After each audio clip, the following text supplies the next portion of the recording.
For decades, these cases sat in boxes. Old evidence, faded witness statements, suspects who had moved away, changed names, died, or simply slipped back into a normal life. And in some of these cases, investigators were not missing a confession. They were not missing a motive. They were not even missing a suspect. They were missing one thing: a DNA test that did not exist yet. Because years later, a tiny piece of evidence that once seemed useless suddenly became the most important clue in the entire case. A single hair, a coffee cup, a napkin, a blood sample, even a piece of chewing gum. These are 10 cold cases that one DNA test changed forever. In 1974, 25-year-old Mary Schlase was hitchhiking in Wisconsin, trying to get to an art show in Chicago. Unfortunately, she never made it. Her case went cold for almost 5 decades, partly because investigators had so little to work with. But one item had been preserved from the scene: a hat believed to have been left behind by the person responsible. At the time, that hat could not tell detectives much, but decades later, hairs from inside it were tested using modern DNA and forensic genealogy. That one test changed everything. Investigators were able to build a family tree from the DNA profile, and eventually the trail led them to John Keith Miller, an elderly man who had never been publicly known as the answer to the case. When authorities confronted him, the story finally broke open. According to reports, Miller admitted that he had picked Mary up, attacked her after she rejected him, and then left her behind. For almost 50 years, the case had no face. Then, a hat that had been sitting in evidence finally named the man who had been there all along.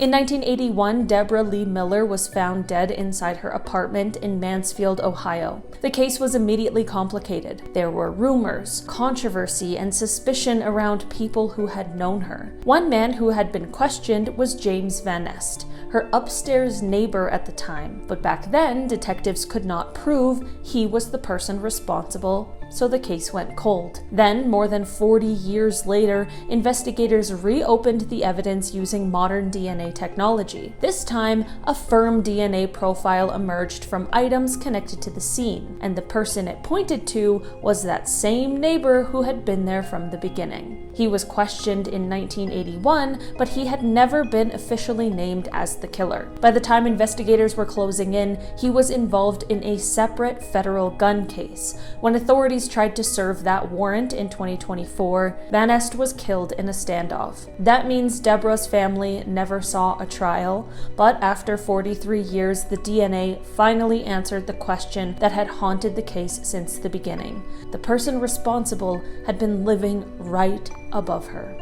In 1989, Stephanie Isaacson disappeared while walking to school in Las Vegas. Her school books were found first, which immediately told investigators something was wrong. Her body was later discovered, and the case went cold for more than 30 years. The problem was not that there was no evidence. The problem was that there was almost no usable DNA. For years, the sample was considered too small to do anything meaningful with. But in 2021, investigators sent it to a lab that specializes in difficult forensic DNA cases. The amount they had was almost unbelievably tiny, about 0.12 nanograms of DNA. That is roughly the equivalent of around 15 human cells, and somehow it was enough. Using that microscopic sample, researchers built a DNA profile and used genealogy to identify Darren Roy Marchand as the likely person responsible. Marchand had died years earlier, so he could never be charged, but investigators said his DNA matched the case. This one is disturbing on many levels, but it shows how close some cold cases are to being solved. Not with new witnesses,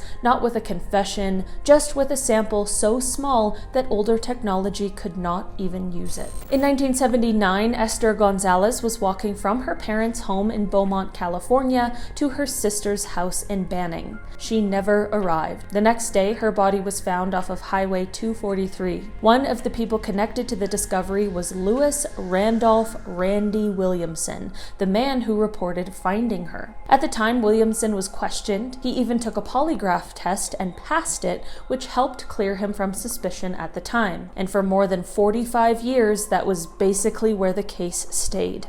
Then, investigators reopened the evidence and used forensic genealogy. The DNA from the original case was compared with modern testing methods, and the results led right back to Williamson. By then, he had already died. But there was one final twist. A blood sample had been taken during his autopsy in 2014, and that sample allowed investigators to confirm the match. So, the person who had once reported finding Esther was later identified as the person responsible for her death. Polygraph test had helped move him out of suspicion, but a DNA test brought him right back. In 1972, Jody Loomis was riding her bike to a horse stable near Bothell, Washington. She unfortunately never made it there. Her case remained unsolved for decades, but investigators had preserved a key piece of evidence: one of her boots. Years later, a tiny amount of DNA was found on it.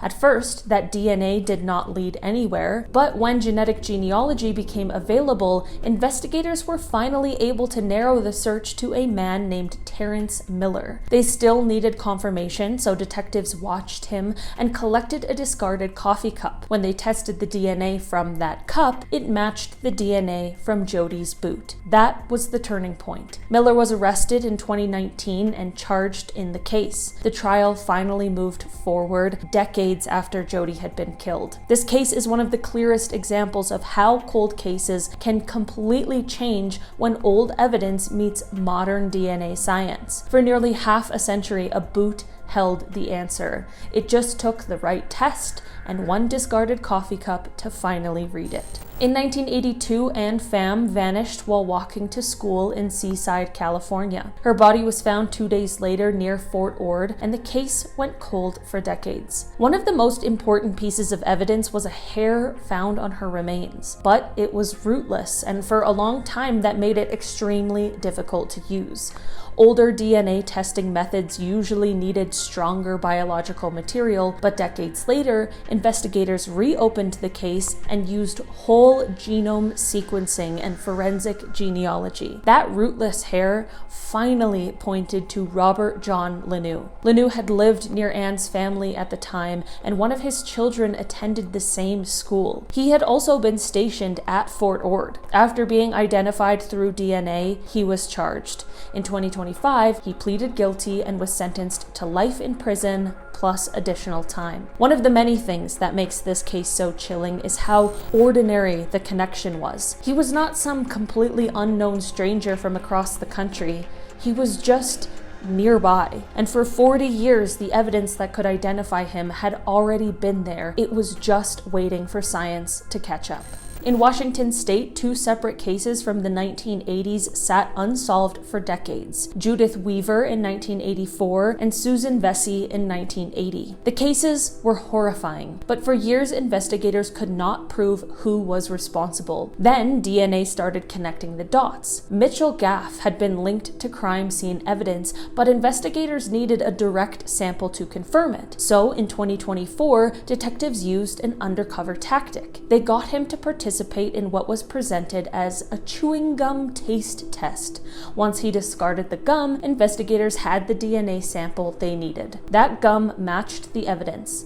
Gaff later pleaded guilty, and in May 2026, he was sentenced to 50 years to life. The disturbing part is that Gaff had already had a long history of violent offenses, but for decades, these cases still remained unsolved. In 1974, Carla Walker was taken from a bowling alley parking lot in Fort Worth, Texas, after a Valentine's dance. Her boyfriend was attacked and Carla was abducted. Her body was found days later. The case became one of Fort Worth's most painful mysteries. There had been suspects over the years, including Glenn Samuel McCurley. He had been looked at early on because he owned a gun connected to the same type of magazine found at the scene. but he claimed the gun had been stolen. He also passed a polygraph, and the case moved on. Decades later, investigators sent DNA from Carla's clothing to Othram. The testing helped build a profile, and that profile eventually led back to McCurley. Detectives then collected DNA from trash outside his home